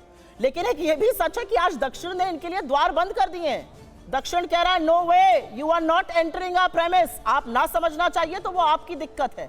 आपको लगता है कि आप वेष्टी पहनकर और अंगवस्त्रम डाल के लोगों का मन जीत लेंगे? नहीं, लोग मुद्दों की बात करना चाहते हैं। और क्योंकि इतनी ज्यादा यहाँ पर एक बात कही गई कि हमारी अर्थव्यवस्था ये हो गई, लंबा हो गया सर। नहीं, एक मिनट, असलियत से मुंह नहीं मोड़ना चाहिए और सबको पता होना चाहिए। यहाँ पर कहा जाता है इंडिया ने यूके को ओवरटेक कर लिया। हाँ, हम उनसे बड़ी अर्थव्यवस्था बन गए। आपको पता है यूके का परचेजिंग पावर पैरिटी, हर व्यक्ति की जो औसतन खरीदने की क्षमता या आय कह लीजिए कितनी है, यूके की जो औसतन क्षमता है वो $50,000 है, इंडिया की $7,000 है, करीब 7 गुना ज्यादा। अमेरिका हमसे 10 गुना ज्यादा, $70,000 है, हमारी $7,000 है। जर्मनी $60,000 है, हमसे 8.5 गुना दुगना। तो apples to apples WhatsApp university का यही देखिए, आपने जो दिक्कत होती है बताया कि आपको असलियत समझ में नहीं आती। मैं आपको कुछ फैक्ट्स भी दिखा देता एक हूं। मिनट में सर, एक please go okay. Fifth largest economy IMF ने कहा, व्हाट्सएप यूनिवर्सिटी ने नहीं कहा भाई। अरे भैया, कुछ भी परचेजिंग पावर अरे भाई, आईएमएफ में तो डॉक्टर सर, मनमोहन सिंह रह चुके हैं। सुधांशु जी, एक मिनट आप लोगों ने देखिए, मैं जो डेटा बता रहा हूँ व्हाट्सएप यूनिवर्सिटी का नहीं है। पेइंग पावर पैरिटी में हम तीसरे नंबर की अर्थव्यवस्था है। और जानते हो क्या होता है? जो लोग अमेरिका गए होंगे उनको पता होगा, ये बोतल जानते हैं कितने की मिलती है? $1.5 की। यहाँ 120 रुपए की मिलती है क्या? परचेजिंग पावर 120 रुपए की मिलती है क्या? इसलिए परचेजिंग पावर पैरिटी में तो हम तीसरे नंबर पे हैं, सुप्रिया जी, अमेरिका चाइना के बाद। सुप्रिया जी, सुधांशु जी, एक मिनट, लच्छेदार ने मेरा फैक्ट मैं कुछ फैक्ट दिखा रहा हूँ। 10 रुपए की मिलती, वहाँ 120 रुपए की मिलती है। अर्थव्यवस्था पर बोलते हैं तो कल मैं कुछ फैक्ट्स दिखा रहा हूँ, आइए जरा। प्रति व्यक्ति, भैया मुझे बोलने का मौका नहीं मिलेगा। मैं इसी के आपके पास ही आ रहा हूँ। आप भैया जवाब तो देने दीजिए। आप जवाब एक मिनट मुझे दिखाना दीजिए। 2 मिनट का तो जवाब देने मैं आपके पास पक्का आ रहा हूँ, 1 मिनट दीजिए। दिखाइए जरा, प्रति व्यक्ति आए दिखाइए। जवाब नहीं, जलेबी बनाएंगे। दिखाइए, ये देखिए, अब जो मैं आपके सामने फैक्ट दिखा रहा हूं 2014 और ये आपके सामने 2023 प्रति व्यक्ति आए 86,467 और 1,72,000। सुप्रिया जी, आपका रिएक्शन? निशाद जी, वही तो मैं आपको समझाने की कोशिश कर रही हूँ। मुझे ऐसा लगता है कि थोड़ी सी इकोनॉमी की हम तीनों के बीच में 2 जगह कमी लग रही है मुझे। सॉरी, मैं आपको भी मित्र मानती हूं। कोई बात नहीं, बताइए आप। 84,000 थी 2014 में। अगर आप 2004 में देखिएगा तो और कम थी। प्रति व्यक्ति आय तो जब इकोनॉमी का साइज बढ़ेगा बढ़ेगी। आपको लाइक्स टू लाइक्स कंपेयर करना है। मैं आपको समझाती हूं। हिंदुस्तान में एवरेज आय क्या है? $7,000। दिस कन्वर्ट्स टू $7,000 रफली। अमेरिका में क्या है? $80,000। यूके में क्या है? $50,000। तो जब हम कहते हैं ना कि हम उनसे बढ़ गए, हाँ हम बढ़ गए, लेकिन हमारी एवरेज आय क्या है? हमारे यहाँ एवरेज पॉवर्टी का रेट। सुधांशु जी, अब आप अपना जवाब दीजिए। आय क्या है? ओके, सुधांशु जी, एप्पल से एप्पल ही कंपेयर करना चाहिए। यहाँ आदमी 70-80 रुपए में भी जाके नाश्ता कर सकता है। अमेरिका में दिखाइए कोई जहां $1 में नाश्ता हो सकता हो। चुनौती से कहता हूं। इसीलिए मैं कह रहा हूं भाई, ये जो इकोनॉमिक, इसीलिए अगर आईएमएफ, वर्ल्ड बैंक ये चीजों की रेटिंग दे रहे हैं तो, और मजे की बात देखिए, उस पार्टी से सबसे ज्यादा विदेश भ्रमण करता है जिनका नेता, विदेश में जाकर ज्ञान देता, उसके बाद उनको नहीं पता। खैर, मगर आपने देखा पूरे प्रवचन में केरल से मुंह मोड़ ले गई। केरल पे नहीं बोला। केरल पे आपकी बखिया उधेड़ के रख दी, मुंह क्या मोड़ लिया? बताया तो सुप्रीम कोर्ट में झूठ अभी तो बता रहे बताया तो आप बोले तो मैंने डिस्टर्ब नहीं किया। डिस्टर्ब नहीं किया। वो बीच में इंटरजेक्ट नहीं कर रहे। तो मूवी में कहानी है। और सुनिए, 300 के बारे में केरल के मुख्यमंत्री फ्लोर ऑफ द हाउस पे बोल चुके हैं, इनको वो सुनाई नहीं पड़ता, जबकि ये नेता प्रतिपक्ष से। और वो कौन थे? लव जिहाद शब्द हमने नहीं प्रयोग किया है, वीएस अच्युतानंदन कम्युनिस्ट पार्टी के सीएम उन्होंने यूज किया। इनके सीएम ओमन चांडी ने। यहां कह रही हैं कि जांच का इंतजार नहीं करो, कार्रवाई कर दो। केरल में जांच हो चुकी। केरल एसटीएफ ने 5,000 केसेस की स्टडी करके केरल के हाई कोर्ट को रिपोर्ट सबमिट की। हाई कोर्ट ने, और अगर ना हो तो जाइए चेक करिए, 9 दिसंबर 2009 Shahjahan versus state of Kerala case, उसमें पॉइंट नंबर 16 पे पढ़िए। कोर्ट क्या कहता है कि ऐसा लगता है कि एक स्ट्रक्चर्ड तरीका है जिसे कुछ लोग रोमियो जिहाद और लव जिहाद कह रहे हैं, ताकि मुस्लिम लड़कों की तरफ से। और ये केरल की आपकी सरकार की जांच की रिपोर्ट है कि सिमी ने 1995 में योजना बनाई थी, और जिसके चलते हुए मिडिल और अपर मिडिल क्लास की हिंदू और क्रिश्चियन गर्ल्स को टारगेट, मतलब अपने नेता को भी झूठा साबित कर दो, दूसरे को भी झूठा साबित कर दो, उसके बाद कह दो ये व्हाट्सएप यूनिवर्सिटी है और फलाना ढिमाका, ये सारी बातें।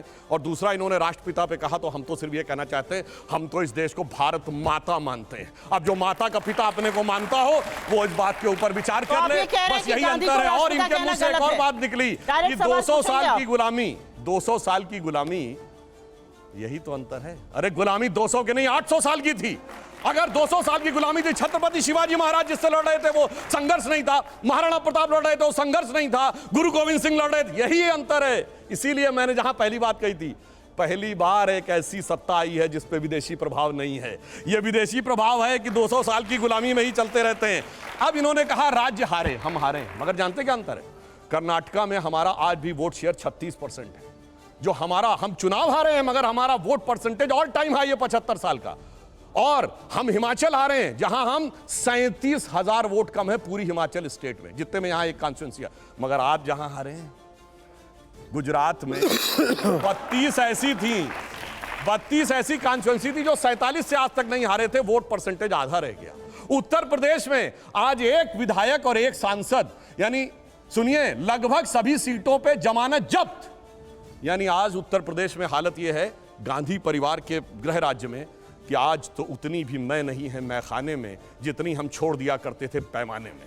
तो आप जहां हारे हैं वो बर्बादी का सबब लेके आए हैं हम। और इन्होंने कहा दक्षिण का द्वार बंद हो गया। अच्छा बताइए, कर्नाटक से पहले कांग्रेस की दक्षिण के कितने राज्यों में सरकार थी? बोलिए। पहले आप ये बताइए, दक्षिण के किस राज्य में सरकार चाहिए या ना? तेलंगाना में थी, आंध्र में थी, तमिलनाडु में थी, कहीं नहीं थी सरकार। मुझे जवाब चाहिए क्योंकि आपके शो पर ये बड़ी बात हुई है। आपके शो पर ये बड़ी बात हुई है कि भाजपा के एक सांसद ने कहा है कि राष्ट्रपिता गलत है। अरे मैं कहता हूं सनातन राष्ट्र है। 5000 साल आपने बोला तो 1869 में हुए कोई उत्पन्न हुए व्यक्ति राष्ट्रपिता कैसे हो गए भाई? क्यों पानी पीजिए। अरे भाई मैं तो कह रहा हूं ना, 5000 साल की सभ्यता थी ना। आप पहले ये बताइए, राष्ट्रपिता कहना उनको गलत है या सही है? हाँ मैं बिल्कुल बताता हूं, सुनिए। गलत या सही? हाँ या ना में जवाब देना। बिल्कुल मैं बोल रहा हूं, जवाब तो सुनिए ना। जवाब जलेबी मत। गांधी जी का, महात्मा गांधी की बात हो रही है। गांधी जी का राजनीतिक दर्शन क्या था? राम राज्य।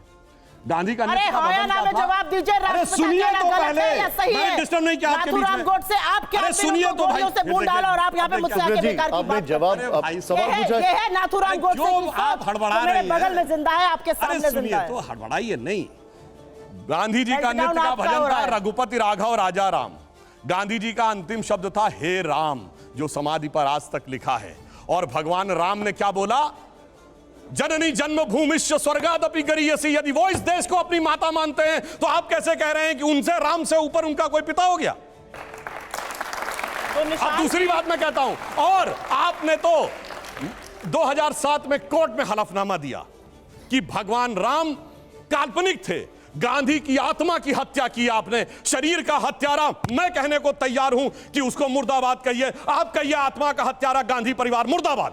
बोलिए, मैं बोलने को तैयार हूं। आप जोर से बोलिएगा। गांधी की आत्मा राम को कह दिया कि वो थे ही नहीं, यानी महात्मा गांधी की समाधि पे लिखा हे राम गलत है, झूठ है। बोलिए। आपके सामने मेरे दो सिर्फ सीधे सवाल हैं। सीधे सवाल बताइए। जोर से बोलिएगा। नाथुराम गोडसे मुर्दाबाद। मैं कहता हूं कहिए गांधी परिवार मुर्दाबाद। शरीर का हत्यारा बड़ा या आत्मा का हत्यारा बड़ा? बोलिए। शरीर बड़ा कि आत्मा बड़ी? बोलिए। गांधी राष्ट्रपिता एक व्यक्ति के लिए नहीं है, उस विचार के लिए। बोलिए, मैं भी तैयार हूं। बोलिए। चिल्लाइए मत। बोलिए ना। अरे जोर से आपने बोलने का, आप करे चिल्लाइए। अब मेरा बोलने का टर्न है। ये है आरएसएस की सोच और ये है नाथुराम गोडसे के वंशज जो आज भी गांधी को क्षण क्षण मारते हैं। ये कालीचरण से कम नहीं है। इस देश के सांसद हैं, इस पर मुझे दुख होता है। दुख है इस बात का कि इस देश के प्रधानमंत्री को वैधता गांधी से मिलती है, शीश गांधी के आगे झुकाना पड़ता है और यहां गांधी पर सवाल उठ रहा है। आपने सही कहा, गांधी के अंतिम शब्द हे राम थे, लेकिन अगर हम सच थे कि झूठ मत बोलिए। अरे राम समाधि पे लिखा सच है, झूठ भाई इतना बोल दीजिए, बाकी आगे बोलिए। बड़ा देखिए बोल नहीं पा रही है कि गांधी की समाधि पे लिखा सच है। इस देश में सबसे बड़ा श्री राम का उपासक महात्मा गांधी थे, जिन्होंने आत्मसात किया राम राज्य को, जिन्होंने बोला दैहिक दैविक भौतिक तापा राम राज्य नहीं कहूं यहाँ पर। आप मुझे एक बात बताइए, उसको मारने वाले के मुर्दाबाद गांधी ने बोला कि गोस्वामी तुलसीदास ने बोला? उसको मारने वाले के साथ आप क्यों खड़े हैं? कुछ भी मैंने कहा आत्मसात किया, सुना करिए, कान में मैल है क्या, साफ कराइए जाकर। आत्मसात करने को बोला। उसके हत्यारे के साथ आप खड़े हैं और वही काम कर रहे हैं जो गोडसे ने किया। गांधी को आज भी आप क्षण क्षण मांगते हैं। एक सांसद होने के बावजूद आप गांधी के राष्ट्रपिता की उपाधि पर सवाल उठाते हैं। आपसे, आपकी पार्टी को, और मैं चैलेंज करती हूं, प्रधानमंत्री को सवाल पूछना चाहिए। अब मैं चैलेंज करता हूं, सुनिए, गांधी जी के बात पे पूछ रहे हैं। बहुत लंबा सुनिए मेरी बात सुनिए। गांधी जी को कितनी सिक्योरिटी दी गई थी? पूछिए। उससे पहले 13 दिन पहले गांधी जी पे बम फेंका गया था और जिसको लेकर मदन पावा की गिरफ्तारी हुई, जिसने कहा कि नाथुराम गोडसे मेरे गुरु हैं और उनको छोड़ दिया गया। बोलिए कितनी सिक्योरिटी दी गई थी? सुधांशु जी, गांधी को कितनी गोलियां लगी? बोलिए। उनका काउंटर फिर आपके पास में। बोलिए गांधी जी को कितनी गोलियां लगी थी? बोलिए। से मुर्दाबाद कहने की औकात नहीं है भाजपा क्यों नहीं करवाया गया? क्योंकि असलियत यही है, आत्मा में। अरे बोलो ना, गांधी परिवार मुर्दाबाद बोलो। आपसे पूछती हूँ कि राम को झूठा कहने वाले मुर्दाबाद। सुधांशु जी जवाब सुन लेते, फिर मैं आपके पास आ रहा हूं। गांधी के बारे में बोलने का आपका कद नहीं है। एक और नाम लेती हूँ, प्रदीप कुरुलकर का नाम सुना है? बहुत बड़ा कद है। अरे वो दीदी और दीदी ना करिए, जो प्रधानमंत्री करके आए। सभ्यता थोड़ी शालीनता रखिए, भैया से बात कर रहे हैं। तो मैं तो सिर्फ कह रहा हूँ सिक्योरिटी कितनी दी थी बता दीजिए ना। आपसे मैं सवाल, सिक्योरिटी कितनी दी थी बताइए ना गांधी जी। कुरुलकर नाम का एक आदमी आरएसएस का डीआरडीओ का डेटा पाकिस्तान को बेचता हुआ पिछले हफ्ते पाया गया। काहे चुप है चरण चुंबक? क्यों नहीं बोलते हैं सांसद? क्यों चुप है गृह मंत्री? कहाँ पाया गया? क्यों बताओ चुप है ना। रक्षा मंत्री? कहाँ पाया मैं गया? पूछना चाहती हूँ, कहाँ पाया एक गया? शो दिखा आपको टीवी चैनल पर, मैं आपसे पूछती हूँ, अब आपको भी लपेट लिया। पूरी तरह से साइलेंट। सबको, भैया। क्यों मैं बोलूंगी? प्रदीप कुरुलकर के नाम पे कुछ बोलिए। 2018 में आप लोगों के साथ मंच शेयर कर रहा था, 2018 में मोहन भागवत जी के बगल में बैठा था। पाकिस्तान को हमारा डेटा बेचता हुआ DRDO का साइंटिस्ट पाया गया और आप चुप रहना चाहते हैं। और मैं सिर्फ एक बात पूछना चाहती हूं, यहां पर आकर बड़ी बड़ी बातें करने से बेहतर है, मैंने आपसे एक सवाल पूछा है। प्रधानमंत्री कहते हैं विनेश मेरे घर की बेटी है, उस बेटी की टोह प्रधानमंत्री क्यों नहीं ले रहे हैं? इसमें जरा जरूर बताइएगा। और 200 साल पे नहीं बोल पाएंगे, क्योंकि 200 साल तो इन्होंने मुखबिरी और माफीनामे लिखे, तो बोल ही नहीं सकते हैं। इसलिए आजादी को कम आंकते हैं, क्योंकि 200 साल इन्होंने मुखबिरी का काम किया। हम अंग्रेजों के खिलाफ थे, ये अंग्रेजों के साथ खड़े थे, तो 200 साल बोलने की ना इनकी औकात है ना हैसियत है, ये असलियत है। और गांधी के राष्ट्रपिता होने पर जो सवाल आज उठाया गया है, ये बड़ा मुद्दा है और इनको माफी मांगनी पड़ेगी। इसलिए मांगनी पड़ेगी क्योंकि आपने इस देश की आत्मा पर सवाल उठा दिया है। आप माफी मांगे बिना यहां से नहीं जा सकते। अब मैं जवाब देता हूं, सुनिए। आप जवाब दे नहीं सकते, आप जलेबी बनाते हैं। यहाँ पर जलेबी नहीं, बिल्कुल सच बोल रहा हूं। आप सच बोलते हैं? सच बोलने की भी ट्रेनिंग मिली है क्या आपको? मुझे लगा सिर्फ प्रोपेगेंडा फैलाने की ट्रेनिंग। अभी सब एक एक चीज की पोल खोलते हैं, प्रोपेगेंडा फैलाने की खोलने की कोशिश कर रहे हैं बड़ी देर से। गुरु गोविंद सिंह जी से लेके छत्रपति शिवाजी महाराज से लेके महाराणा प्रताप जी से लेके चाहे चंद्रगुप्त मौर्य, सम्राट अशोक, जिनको भगवान का दर्जा हुआ, भगवान बुद्ध, भगवान महावीर, भगवान कृष्ण, भगवान राम, सब इस धरती को क्या मानते हैं? माता भूमि पुत्रो हम पृथिव्या। अब आप विवेक को छोड़ता हूं कि उसका कोई पिता होना चाहिए या नहीं होना चाहिए। और दूसरी बात मैं कहता हूं, अरे भाई, हाँ या नहीं तो बोलना है। कौन वो बुलाता है, कौन वो करता है? बड़े मोदी जी के शिष्य बन गए आप। राजनाथ जी को छोड़ दिए क्या? ये बताइए, छोड़िए। मैं एक बात कहता हूं, आप सीधी बात बताइए या ना। बताइए कहां संविधान में लिखा है? बताइए कहां लिखा राष्ट्रपिता? बोलिए या ना। बोलिए ना, बताइए कहां लिखा है? मैं आपसे सवाल पूछ रही हूँ, इस देश में मैंने तो जवाब दे दिया। गांधी को दी गई, क्या सुभाष चंद्र बोस ने गलत कहा था? हाँ या ना बताइए आप। सुभाष चंद्र बोस बाबू ने गलत कहा था राष्ट्रपिता कहकर महात्मा गांधी को? क्या सुभाष चंद्र बोस ने गलत कहा था? मैंने तो आपके पूरे प्रवचन में कुछ नहीं बोला। अब जवाब सुन ले, मुझे पता है। बोल नहीं पा रहे ना, जवाब देने दीजिए। आप जब बोलनी थी वो चुप थे। मैंने बिल्कुल शांत रहा, क्योंकि मुझे पता है। अरे भाई, जब गांधी के आराध्य भगवान राम इसको अपनी माता मानते हैं, इस धरती को, तो आगे का प्रश्न मैं दर्शकों की विवेक पे छोड़ता हूं। अब दूसरी बात मैं कहना चाहता हूं, अरे बोस बाबू कितना सही माना हम जानते हैं। बोस बाबू की एक फोटो बताइए, कभी कांग्रेस के अधिवेशन में देखिए तो बोलिएगा। आप बताइए, अभी बोलिएगा, कभी नहीं दिखाई पड़ता है। इतना खिलाफ लिखा है कि मनो किताबें हैं। क्या तरीका है, बीच में डिस्टर्ब कर रही। आप बताते हैं मुखबिरी। एक कांग्रेस कब बनी थी? 1885। संस्थापक कौन था? एलन ऑक्टेवियम ह्यूम, ब्रिटिश सरकार का सेक्रेटरी। पहले अध्यक्ष कौन थे? विमेश चंद्र बनर्जी, जाके इंग्लैंड में बस गए।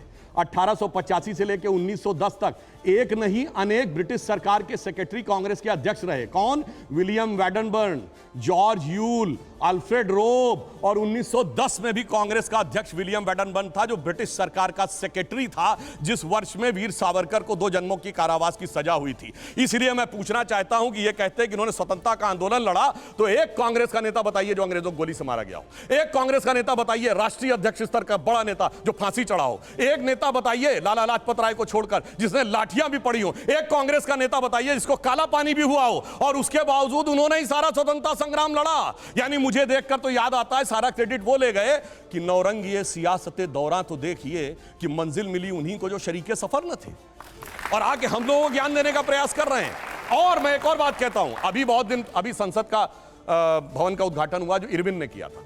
इरविन के साथ कांग्रेस का पैक्ट 1931 मार्च में हुआ। मार्च 1931 से 15 अगस्त 47 तक केवल 1942 का भारत छोड़ो आंदोलन, जो 2 महीने में अंग्रेजों ने सप्रेस कर दिया था, कुचल दिया था।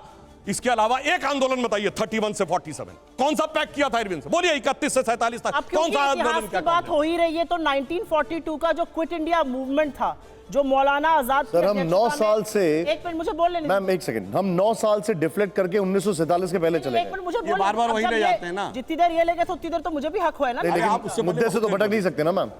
मुद्दे से आप इनको रोकते भटकाने को, मुझे कहाँ रोक रहे हैं? नहीं, ले गई ना राष्ट्रपिता। मेरा ये जवाब दोनों के लिए है। अरे राष्ट्रपिता का जो अपमान 200 साल गुलामी पहले इन्होंने यूज किया था, हमने नहीं। 1942 का quit India movement Maulana Azad हमारे अध्यक्ष से गांधी जी के आह्वान पर हुआ।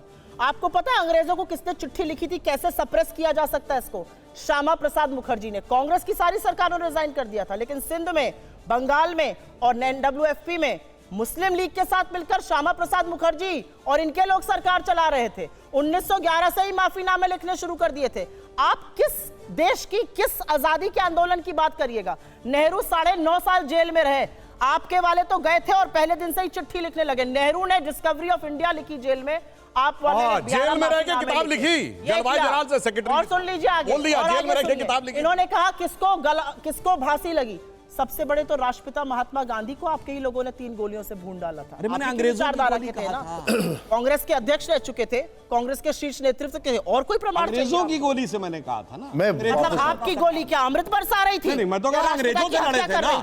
आप तो अंग्रेजों के लड़ाई की बात कह रहे थे ना। करवानी सर चाहिए। मैं वापस आता हूं। मैं एक डायरेक्ट सवाल पूछता हूं।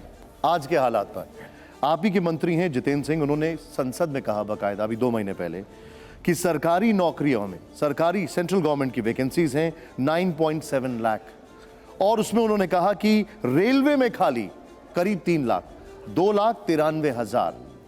क्या आपको लगता है कि ये एक ऐसा एरिया है या ये एक ऐसा एरिया और है जहां पर सरकार एम्प्लॉयमेंट जनरेट नहीं कर पाई, जहां पर हमें बहुत कुछ करना चाहिए था लेकिन वो फेलियर रहा, और ये 9 साल में एक ऐसी चीज है जिसको शायद अच्छे तरीके से देखा जा सकता था? मैं हवा में बात नहीं करूंगा। पीरियोडिक लेबर सर्वे का डाटा जाके देख लीजिए। पिछले महीने में बेरोजगारी की दर 4.1% पे आ गई है, जो 2018 के बाद सबसे कम है। तो उसने कहा कोविड के बाद के दौर में भारत की अर्थव्यवस्था निकलकर सामने आ रही है। हवा में नहीं बोलूंगा जैसे ये लोग आके कह देते हैं 50 साल की सबसे बड़ी महंगाई, 50 साल की सबसे बड़ी अर्थव्यवस्था खराब, 50 साल की सबसे बड़ी बेरोजगारी, मतलब जो सोना वोना गिरवी रखा गया था वो भी उसी में आ जाता है। इसलिए मैंने ये बात कही, सरकार ने स्वरोजगार, रोजगार प्राइवेट सेक्टर में और सरकारी सब जगह प्रचुर मात्रा में अवसर क्रिएट करने का प्रयास किया, परंतु पिछले 2 वर्ष जो कोविड के कारण और रशिया यूक्रेन युद्ध के कारण जो परिस्थिति थी, इसीलिए मैंने पूछा है दुनिया में कोई एक देश बता दीजिए आज की डेट में जहां महंगाई की दर हमसे ज्यादा हो, विकास की दर हमसे ज्यादा हो, महंगाई की दर हमसे कम हो और बेरोजगारी की दर हमसे ज्यादा हो। सुधांशु जी, एक और चीज है, अब मैं थोड़ा सा डेटा ड्रिवन कुछ चीजें पूछ रहा हूं आपसे। अब हम बात करते हैं सेंसस की, जो कि 2021 में फॉर वेरियस रीजंस और ऑब्वियस रीजंस है, कोरोना की वजह से डिले हुआ, वो अभी भी नहीं हो रहा। माइक्रो लेवल पर एनालिसिस में बड़ी दिक्कतें आती हैं अगर सेंसस नहीं आएगा। 2021 के अनुसार 100 मिलियन था, अब 140 मिलियन हो चुका है पॉपुलेशन। ये सारी चीजों पर ध्यान क्यों नहीं दिया जा रहा? क्या दिक्कत है? 2021 में कोविड की वजह से सेंसस नहीं हो पाया है, अब परिस्थितियां सामान्य हुई हैं, तो निश्चित रूप से जो भी निश्चित समयावधि होगी उसमें सेंसस हो जाएगा। नहीं, लेकिन आपको लगता नहीं है कि कुछ ज्यादा ही चीजें डिले होती जा रही हैं, प्रोक्रेस्टिनेट होती जा रही हैं? हाँ, मानवीय बात है, वो तो जो सेंसस डिपार्टमेंट है उसको तय करना था कि किस समय करना है और किस चीज को अधिक महत्व देना है। एक और चीज, अगर मैं बात करूं, चाहे वो सिटीजनशिप अमेंडमेंट बिल हो, चाहे वो फार्म्स लॉ हो, ये वो चीजें हैं जो आप लोगों ने कुछ आउट ऑफ द बॉक्स करने की कोशिश की लेकिन हो नहीं पाई। क्या ये एक फेलियर नहीं है? देखिए, हमने परिवर्तन करने का प्रयास किया और बीच में चूंकि ये परिस्थितियां आ गई कोविड की, इसलिए नहीं इंप्लीमेंट हो पाया, पर हमने तो एक्ट पारित कर दिया। मगर अब इस देश में सोचिए, संविधान की दुहाई देने वालों ने संसद के पारित विधेयक के खिलाफ राज्यों में विधेयक पारित किया, सरासर असंवैधानिक कार्य। और नागरिकता तो राज्य का विषय ही नहीं है, नागरिकता के ऊपर किया। और इससे ज्यादा मुझे पीड़ा इतनी ज्यादा हुई जिसकी कोई हद नहीं है कि आप ये बताइए, आप उन लोगों के बारे में सबूत मांगते थे जो परसिक्यूशन सह सह कर भारत आ रहे थे। मतलब पाकिस्तान बांग्लादेश में हिंदू, सिख, जैन, बौद्धों के साथ क्या हो रहा था, इसके लिए इनको सबूत चाहिए था, परंतु उसके बाद कह रहे हैं कि साहब उनके लोगों को क्यों नहीं इंक्लूड किया। मुझे लगता है कि कम से कम यह विषय सिर्फ राजनीति का नहीं, मानवीय संवेदना की परीक्षा का भी था, जिसमें विपक्ष बहुत गलत स्थिति में खड़ा हुआ नजर आया। सुप्रिया जी, ऐसा तो संभव नहीं है ना कि कुछ भी नहीं अच्छा किया हो, कुछ भी अच्छा नहीं किया हो, ऐसा तो कुछ पॉसिबल हो ही नहीं सकता। कुछ तो ऐसा होगा जो इस सरकार ने ऐसा किया जो आपको लगता है कि वाकई में काबिल तारीफ है। इसका मैं जवाब दूंगी, मेरे पास है इसका जवाब, ऐसा नहीं है। अब इसका जवाब दूंगी। आपने 3 सवाल पूछे, तीनों का क्या जवाब मिला? सेंसस क्यों ना, सेंसस डिपार्टमेंट है। अरे भैया, सरकार तो आप ही चला रहे हैं, झुंझुना बजाने के लिए वहां पे बैठे हैं। पहली बात यह है। आपने पूछा नौकरियां 2 साल से नहीं हुई है, वैसे तो इतनी नौकरियां बन रही है हिंदुस्तान में, सबको नौकरियां मिल गई। कहां बेरोजगारी है, कहां महंगाई है, कहां करप्शन है?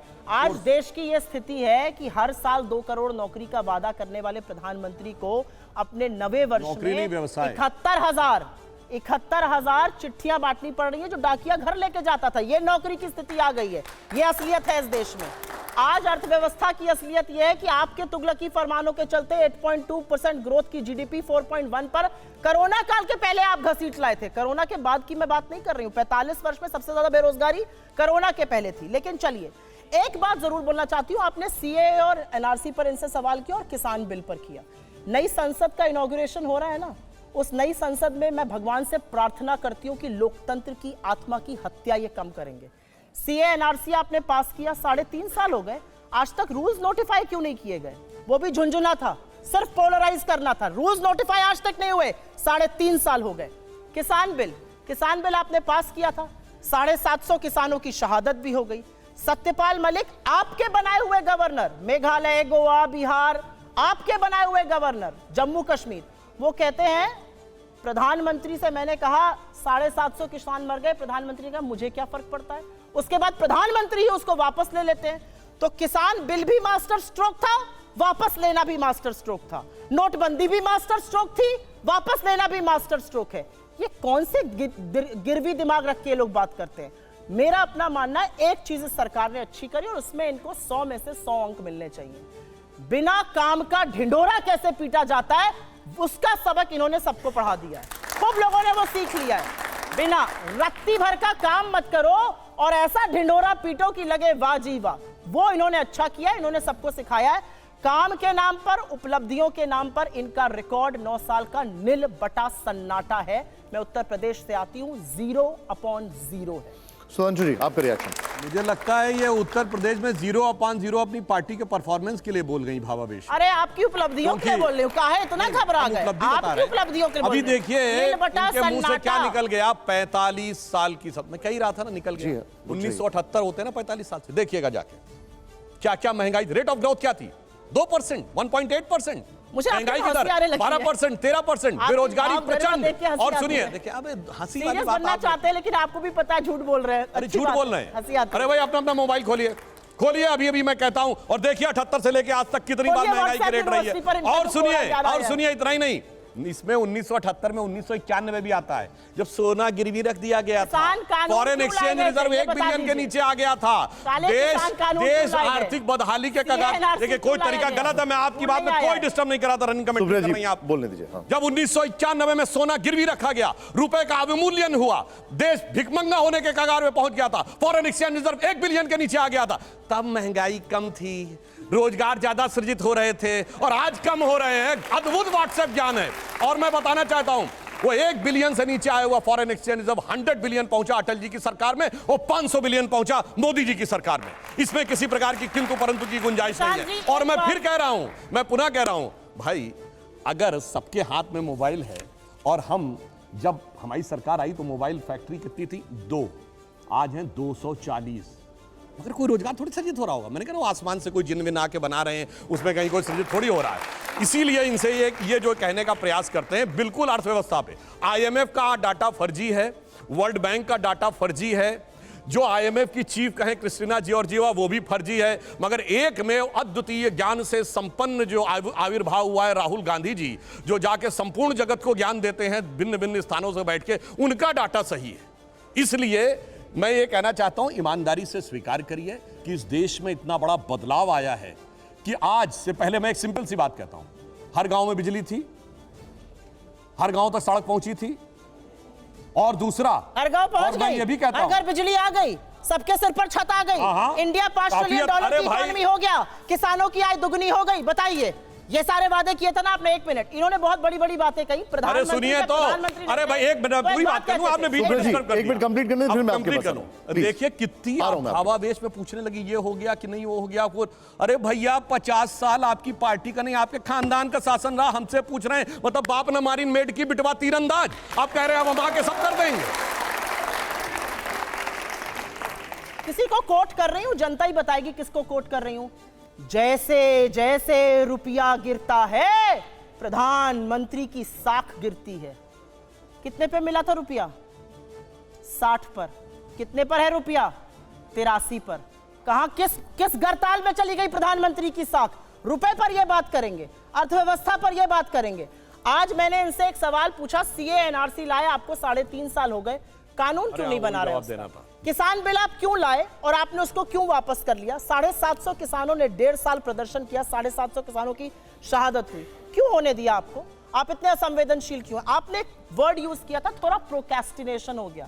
प्रोक्रेस्टिनेशन नहीं हुआ निशान जी, ध्यान भटक गया। पता है क्यों? क्योंकि जो प्रधानमंत्री कहते थे ना खाऊंगा ना खाने दूंगा, उसका आधा लोग नहीं सुन पाए थे। कहते थे मित्रों, न खाऊंगा न खाने दूंगा क्योंकि सब कुछ अडानी को खिला दूंगा, इसलिए वो सुन नहीं पाए थे। लोग आधा मिस कर गए। अडानी के लिए प्रधानमंत्री ने अपनी लोक लाज, अपनी प्रतिष्ठा, अपनी पूरी सरकार, और कभी कभी अगर कान बंद करके इन लोगों को सुनिए तो लगता है भाजपा के प्रवक्ता है कि अडानी के प्रवक्ता है। अडानी के बचाव में सारी सरकार कूदी पड़ी है। तो ये सवाल है और इन सवालों का जवाब मैं सुधांशु जी आपसे रिएक्शन ले रहा हूं। 1 मिनट मैम बताइए, क्या किससे सवाल है आपका?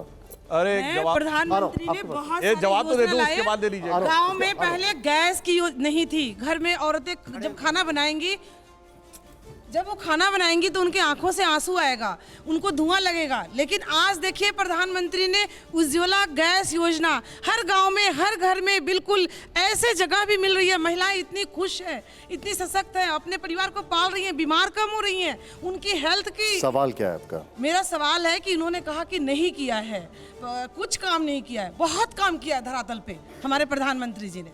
ठीक है, आप कह रही हैं बहुत, किसी का कोई सवाल है? सवाल बताइए। 1 मिनट रुक जाइए। हाँ ओके हाँ। उन्होंने प्रधानमंत्री आवास योजना की बात की। बंगाल चुनाव में लक्ष्मी देवी उस समाज से आती हैं जो प्रभु श्री राम को नदी पार कराया था। उस विधवा लक्ष्मी देवी को आज तक मकान नहीं मिला। दूसरी बात, कश्मीरी पंडितों के नाम पर फिल्म बनाया, कश्मीरी पंडितों को वेतन नहीं मिल रहे, उनके घर पर बुलडोजर चल रहे हैं। और यही ठीक है आपने बोला, ठीक है। सुधांशु जी, ये दोनों ये सवाल का जवाब और सुप्रिया जी का जवाब। देखिए, उन्होंने जो कहा बंगाल में केंद्र सरकार की तमाम योजनाएं लागू नहीं, यही तो समस्या जो आपने बंगाल का उदाहरण बताया। दूसरा जो आपने कहा कश्मीरी पंडितों को, तो राज्य मंत्री ने बताया था कि अभी तक कश्मीरी पंडितों को 6000 ही जॉब मिल पाए हैं और सरकार उसको और आगे बढ़ने के लिए चल रही। परंतु इतना जरूर है कि अब किसी की यह औकात नहीं है कि घाटी में यह लिख दे कि छोड़ के चले जाओ और यहां छोड़ के चले आओ। अब वो दौर बदल गया। अब मैं दूसरी बात कहना चाहता हूं, इन्होंने कहा रुपया गिर रहा है। अरे मैडम, किस जमाने में आप अटक गई? अरे अब रुपए में ट्रेड हो रहा है रूबल के साथ। बताइए, आपके जमाने में कोई बड़ा देश रुपए में ट्रेड करता हो तो बताइए। रूस ही नहीं कर रहा है, जर्मनी से भी बात हो रही है, 34 देशों से वार्ता हो रही है, 7 देश रुपए में ट्रेड कर रहे हैं। हमारा सबसे बड़ा ऑयल एक्सपोर्ट इस समय रूस से आ रहा है, जो रुपए को रूबल में चेंज कर रहा है। ये डॉलर में ही अटके पड़े हैं। अब क्या बताएं, उस जमाने के पड़े हुए जब डॉलर ही सब कुछ हुआ करता था। अब एक और बात इन्होंने कहा, अडानी की बात। आपको पता है अडानी को सबसे बड़ा पावर प्रोजेक्ट पिछले 6-7 महीने में कहां मिला है? राजस्थान में, और सैकड़ों एकड़ जमीन दी गई है। क्यों दी गई है? अब आप बताइए, सबसे बड़ा माइंस का प्रोजेक्ट कहां मिला? और जानते हैं कितने? 60,000 करोड़ रुपए का प्रोजेक्ट मिला है। सबसे बड़ा माइंस का प्रोजेक्ट कहां मिला है? छत्तीसगढ़, 11,000 करोड़ रुपए का माइंस भी दे दी गई हैं। अब सुनिए, महाविकास अघाड़ी की सरकार तो चली गई, कोई बात नहीं। पोर्ट का प्रोजेक्ट सबसे बड़ा कहां मिला है? केरल में, वो भी अडानी को दिया है। तो मैं पूछना चाहता हूं, अगर आपको लगता है कि सब कुछ गलत है, और अभी तो कोर्ट ने भी बोल दिया, सेबी ने भी बोल दिया कि क्या सही गलत है, और फिर भी आपको लगता है गलत है, तो अपने राज्य सरकार से कहिए हटाएं। क्यों अशोक गहलोत उनके बगल में बैठे हुए थे? क्यों? यही तो बात है, यहां आके चिल्लाना है और धीरे से इन्वेस्टमेंट अपने राज्य में लाना है। यह दोहरा चरित्र जो है, उसी कारण से सारी की सारी समस्या हो रही है। और एक और बात कह दूं, कांग्रेस को हमेशा परेशानी भारतीय कंपनियों से रही है। एक बार कभी बताएं किसी विदेशी कंपनी के खिलाफ इन्होंने कोई मोर्चा खोला हो? विदेशी कंपनी के डिफेंस में जब कांग्रेस की पहली सरकार गई देश से, तो कोका कोला को हमने बाहर किया था, जब जनता पार्टी की सरकार। आप बताइए, ये याद करिए, यूनियन कार्बाइड, भोपाल गैस त्रासदी, उसके अब पूरी बात विदेशी कंपनी थी, उसका एंडरसन को जहाज में, फिर विदेशी कंपनी आई बोफोर्स, उसका बचाव किया, फिर विदेशी कंपनी आई हॉविट्जर, उसका बचाव किया, फिर विदेशी कंपनी आई अगस्ता वेस्टलैंड, उसका बचाव किया, फिर चाहे वो विदेशी बीबीसी हो या हिंडनबर्ग हो, हमेशा विदेशी के साथ खड़े। मुझे इसका जवाब चाहिए कि हर बार किसी विदेशी कंपनी के ही आप पक्ष में खड़े नजर आते हैं, ऐसा क्यों है? ये दूसरा सवाल है। पहला सवाल यह है कि जब भी अडानी का जिक्र होता है तो चाहे बात राजस्थान की हो या केरल की हो, कांग्रेस बैकफुट पे नजर आती है। क्या ये बात सही है? आपको कांग्रेस बैकफुट पे नजर आती है अडानी पर? मैं राजस्थान और केरल की बात कर रहा हूं। हंसी आ रही है। खैर, राजस्थान और केरल की बात कर रहा हूं। पूर्वक तथ्य जो यहाँ पर प्रस्तुत किए गए, और आपका भी सवाल मुझे बहुत लाजमी नहीं लग रहा है, पहले मैं उसका जवाब दूंगी जो मैडम जी ने बोला। अच्छा, अब इसका सबको जवाब नहीं गैस देंगे। अरे रुकिए, पहले जनता की बात सुननी चाहिए, थोड़ा आप लोग भी सुनने की आदत डालिए, सिर्फ अपने मन की बात थोपते रहते हैं। अरे आपने शुरू किया था अडानी के सवाल, आपने पूछा। 1200 रुपए देखिए, का इसे कहते हैं बैकफुट पे गई, नहीं बोल रही, बैकफुट पे गई। अडानी पर तो आपकी ऐसी कलई खोली की आप अरे डर गए। 60,000 करोड़ का प्रोजेक्ट है, बताइए ना बैकफुट पे क्यों जा रही? ठीक है सुधांशु जी प्लीज। 1200 रुपए का गैस का सिलेंडर है मैडम, पता नहीं कितने लोग भरवा पा रहे हैं। आपकी जानकारी के लिए बता दूं, मेरा आंकड़ा नहीं है, पेट्रोलियम एंड नेचुरल गैस के मंत्रालय का आंकड़ा है। 4.5 करोड़ लोग, आधे उज्ज्वला के लोग पहला सिलेंडर नहीं भरा पा रहे हैं। एक बार जो भरकर मिल गया उसके बाद रीफिल नहीं करा पा रहे हैं। 1200 का सिलेंडर है, 400 का मिलता था, 90 का सरसों का तेल था, 220 का है। आटे पर जीएसटी भी इस सरकार ने लगा दिया है। ये हाल किया इस सरकार ने, पकौड़ा तलने की हिदायत देते थे ना, गैस 1200 और तेल 220 का कर दिया। छोड़िए इसको, बोलते बोलते बड़ी बात बोल गए। डॉलर पर मुझे खींचने की कोशिश करते। आज भी हमारा 86% ग्लोबल ट्रेड आज की तारीख में, आज का डेटा में डॉलर में होता है। इसलिए जरूरी है कि हिंदुस्तान की करेंसी डॉलर के मुकाबले मजबूत रहे। लेकिन बोलते बोलते क्या बोल रहे, सबसे ज्यादा तेल रशिया से आ रहा है, रशिया से सस्ता तेल आ रहा है, हमारे पेट्रोल डीजल के दाम क्यों नहीं कम हो रहे हैं ये बताइए पहले। एक बार भी हमारा पेट्रोल डीजल का दाम क्यों नहीं कम हो रहा है?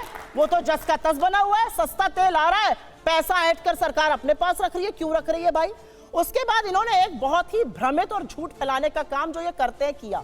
इन्होंने कहा सेबी और सुप्रीम कोर्ट ने क्लीन चिट दे दी। नहीं महानुभाव, सेबी ने सुप्रीम कोर्ट में अपने एफिडेविट में कहा हमने कभी भी अडानी की कोई भी जांच नहीं करी है। इनके वित्त मंत्रालय ने सदन में कहा 2021 में की है। तो सेबी या वित्त मंत्रालय एक तो झूठ बोल रहा है। अब आप डिसाइड करिए कौन झूठ बोल रहा है, पहली बात। दूसरी बात, सुप्रीम कोर्ट ने क्लीन चिट नहीं दी है। सुप्रीम कोर्ट का टर्म्स ऑफ रेफरेंस था रिव्यू ऑफ रेगुलेटरी फ्रेमवर्क। उसी रिपोर्ट में सुप्रीम कोर्ट ने यह साफ तौर से कहा है एफपीआईज का पैसा किसका है, इस पर संशय है और जांच होनी चाहिए। उन्होंने कहा जो 13 फॉरेन फंड्स अडानी के हैं उसके हेड, हमें संशय है कि वो अडानी के परिवार के लोग हैं, जो वेब ऑफ शेल कंपनीज की बात करते हैं। जब वो पैसे पर सवाल उठा रहे हैं, एंड मनी पर, तो वो 20,000 करोड़ है किसके पूछ रहे हैं। दुनिया को भ्रमित करने का काम मत कीजिए, झूठ ऐसा मत बोला करिए, बार बार पकड़ लिए जाते हैं आप अडानी पर। और अडानी पर आपने राजस्थान, केरल और फलाने जगहों पे सवाल उठाया। फलाना हो गया। अरे सुनिए, अभी बताते हैं। फलाना हो गया, आगे सुनिए। अरे सुनिए ना, फलाना मतलब छत्तीसगढ़ फलाना हो गया, राजस्थान फलाना हो गया। नाटक कंपनी में थे क्या पहले? थोड़ी आप कर रही है ना, फलाना हो गया। अब इनकी बात सुनिए आप, केरला और जो इन्होंने राजस्थान की बातें करी। आप L1 बिडर बनने दीजिए ना अडानी को हर जगह जैसे ईमानदारी से। इन्होंने क्या किया? इन्होंने एसेट बड़े बड़े लिए, ईडी और इनकम टैक्स की रेडें डलवाई, वो एसेट एनसीएलटी पर गए, वहां पर बैंकों ने 60 से 70% हेयर कट लिया और एक प्लेट में सजाकर वो एसेट अडानी जी के पास पहुंच गया। ऐसे एसेट की एक लिस्ट है, पूरी सूची है जो छपी है, जो एसेट इन्होंने अडानी को पहुंचाए। हम बैकफुट पर नजर आते हैं। बैकफुट पर तो ये अडानी के ऐसे नजर आए कि अडानी की जब फोटो दिखा दी गई मोदी जी के साथ संसद में, तो मोदी जी इतना सकपका गए कि गले सूखने लगा, पानी पीने लगे। 2 घंटा 40 मिनट इस देश का प्रधानमंत्री 2 सदनों में बोलता है और अडानी का नाम नहीं ले पाता है जब अडानी पर जेपीसी की मांग होती है। ये आपकी नैतिकता है। आप अडानी पर पाठ पढ़ाएंगे। राजस्थान छत्तीसगढ़ में जो प्रोजेक्ट मिले कांग्रेस की सरकार L1 द्वारा, बिडर बन के मिले। L1 बिडर कहता हूं राजस्थान में तो L1 बिडर है। और देखिए कैसा फंस गई अपने इसमें। एक तरफ कह रही इलीगल इन्वेस्टमेंट है, मतलब इलीगल इन्वेस्टमेंट माने को इनकी सरकार ने L1 बिडर बना रखा है।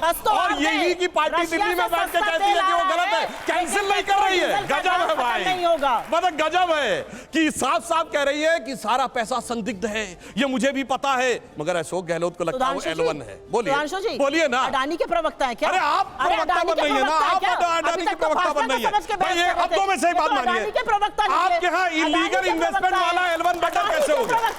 अरे भाई मुझे, अच्छा चलिए एक सवाल का जवाब दीजिए, इलीगल इन्वेस्टमेंट वाला L1 बिडर आपके यहाँ कैसे हो गया?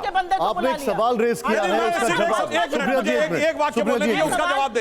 इलीगल इन्वेस्टमेंट वाला L1 बिडर कैसे? L1 बिडर को लेकर सवाल खड़ा किया। इलीगल इन्वेस्टमेंट वाला L1 बिडर कैसे? तेल आ रहा है तो हमारा पेट्रोल डीजल का दाम क्यों नहीं कम हो रहा है, ये बताइए। बताता हूं। इन्होंने कहा था कि हम पेट्रोल डीजल तुरंत घटाएंगे। जब हिमाचल में सरकार आई 3 हफ्ते में 3 रुपया बढ़ा दिया। हमने क्या किया? क्यों बढ़ाया भाई? क्या कर रहे हैं नहीं बताएंगे। उसका कारण यह है अरे इसमें क्या 9 रही है? साल से आपने डाका डाला है अच्छा। मध्यम वर्ग की जेब पर। मैम आपने किसी का लोगों को- जवाब सुन लीजिए ना एक चलिए बार। भाई, अडानी मैं के सबसे प्रवक्ता का कहता जवाब क्यों हूं सुनूंगी? भाजपा साहब के अपने प्रवक्ता अपने हो तो मोबाइल तेल में का खोल जवाब के दे रहे हैं, मैम, सुन देखें लीजिए। अडानी हमारी के प्रवक्ता सरकार आने जवाब से देंगे पहले क्या? जनवरी 2014 में गैस का सिलेंडर 1241 रुपए का था, आज भी उतना नहीं पहुंचा है और आप 400 रुपए बात कर सब्सिडी रहे का हैं? था। क्या हो गया सब्सिडी का सिर्फ सिलेंडर मिलता था हार की 400 रुपए बौखलाहट का। ऐसी वो हो सब- गई। भाई, क्या आप बोल बोलती रहे हैं? मैं डिस्टर्ब नहीं करता, प्लीज, ये बहुत गलत बात है, आप बीच में डिस्टर्ब आप गुस्सा क्यों हो रहे? पानी अरे भाई पानी का सुप्रिया जी आप उनको बोल लगातार डिस्टर्ब कर रही सुधांशु जी हैं। बताइए। हाँ। नहीं, आप लगातार डिस्टर्ब कर रही तो आप डिस्टर्ब नहीं कर रहे मैंने कहा आप मैंने ढीला कर रहे हैं, मैं पाप कर रहा हूं। चलिए छोड़िए उस अभी बात खोलिए को। जनवरी 2014 आप देखिए पहले मुझे बताइए, देखिए खोलिए आप खोलिए अडानी के प्रवक्ता खोलिए, आप हैं देखिए या भाग भाजपा गए। के? अरे मैं एलपीजी गैस की बात आप कर रहा हूं। अडानी के प्रवक्ता या भाजपा के? अच्छा, ये बताइए। पहले बताइए, अडानी के प्रवक्ता या भाजपा के? हम तो ये भाजपा बताइए। के हैं, मगर एलवन कैसे हो गया बताइए। भाजपा के सुधांशु जी, मेरे प्रवक्ता पास है। बहुत- एलवन में कोई अडानी जांच के सुप्रिया जी, प्रवक्ता हो जाता है। मेरे पास समय अरे कम है, सुनिए, जल्दी से बताइए। हाँ। एलवन कैसे हो गया आप बताइए। करिए। अच्छा एलवन किसने करवा दिया बताइए। एलवन बिडिंग में होता है, ये आपको नहीं पता है? आपको नहीं मतलब पता उसकी ये जांच बात? नहीं होती है, मतलब आपके साथ में स्मगलर एलवन हो जाएगा। सुधांशु जाएगा जी, ना? अडानी के हो प्रवक्ता जाएगा भाजपा ना? के। अरे मैं आपसे पूछ अरे रहा हूं ना। अडानी के है कि भाजपा अरे के? भाई अडानी बता को दीजिए। सबसे ज्यादा अरे प्रोजेक्ट अडानी आप के दे कि रहे भाजपा के? हैं, 60,000 अडानी करोड़ के रुपए कि का भाजपा प्रोजेक्ट के? दे रहे हैं। अडानी अरे के कि काहे दिया भाजपा था, के? कैंसिल क्यों नहीं अडानी के कि जब भाजपा चोर के? है तो कैंसिल प्रवक्ता करनी कहाँ के? अडानी हम के तो कि भाजपा के हैं ना। अरे नहीं, मगर आप अडानी सुनिए, के प्रवक्ता इन्वेस्टमेंट हैं। तो आप अंदर आप कर रहे हैं ना अडानी के पीछे से, प्रवक्ता हैं। जनता 60,000 समझ करोड़ रही रुपया है। अंदर कर रहे जोरदार हैं। तालियां हो जाए यहाँ पर। बहुत बहुत शुक्रिया सर, मैं इसको वाइंड अप कर रहा हूँ यहाँ पर। Thank you very much, thank you. जब प्रधानमंत्री अडानी की नौकरी Thank कर you, रहा है thank तो you, प्रवक्ता भी अडानी का ही होगा। अरे भाई मैं तो कह रहा हूँ मैं- एलवन कोई कैसे हो बात जाता नहीं, है। प्रधानमंत्री मैं इसको अडानी- वाइंड अप कर रहा हूँ। अच्छा मैं एक बात लेकिन कहता हूँ, सुनिए एक मिनट जवाब- एक मिनट अडानी से बड़ा प्रोजेक्ट, आपसे ज्यादा बड़ा प्रोजेक्ट हमारी गवर्नमेंट ने दिया हो तो अडानी बोलिए। के नाम पर इतना अरे बौखला बोलिए क्यों है? ना। अडानी के बोलिए नाम ना। पर इतना बौखला क्यों अरे है? भाई मैं तो ये कह रहा हूँ, अडानी आप के सबसे नाम ज्यादा पर उनको बौखला दे रहे क्यों गए? हैं। अच्छा कैंसिल क्यों नहीं कर रहे? प्रधानमंत्री मोदी मैं- जब अडानी की कैंसिल क्यों नौकरी नहीं कर कर रहे? रहे मुझे हैं, जो प्रवक्ता जवाब क्या चाहिए करेंगे? था कि आखिर 9 वर्ष में अच्छा, क्या क्या विदेशी कंपनियों हुआ, में नहीं बताया, मैं विदेशी 5 कंपनी। पॉइंटर जवाब ये जानना चाह रहा था क्या क्या हुआ, 5 पॉइंटर ये जानना चाह रहा था क्या क्या नहीं हुआ, उसको लेकर सवाल जवाब शुरू हुए और चले गए हम 50 कहा बताइए, जवाब नहीं दे 1947 पर, अडानी पर। लेकिन ये बहस जारी रहेगी। फिलहाल वक्त एक ब्रेक का। Thank you very much.